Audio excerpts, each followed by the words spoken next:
price po, sir. 149,988 po, sir. Hong Kong setting. Originally, magkano po yung price nito? 449,964 po, sir.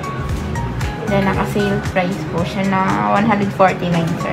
Tapos, ito yung akin na. Okay. Itong ganda. Pag sa GIA, sir, wala po kami GIA na bracelet po. Ang available na po namin ng GIA po. Siya.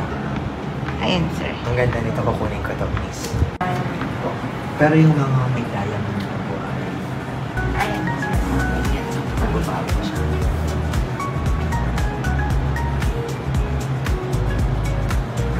Magkano? Second. Last price na yun. Yung 20, sir, LLS po. Magkano po ang last? 10% po siya cash po cash.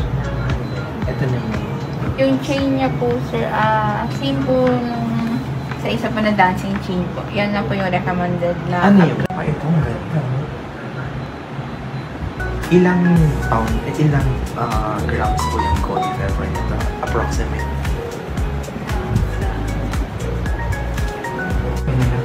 Para makapagbayad kami ng toll.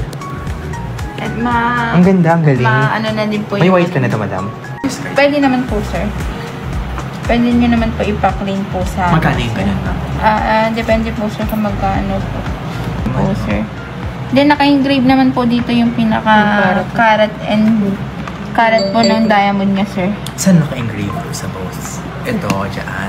Both dito po sa Philippine po. Sige po. Para Thank you, ha? nakita. Thank you so much. Wala bang mga swerteng beads? Di ba ganun sa China? Beads.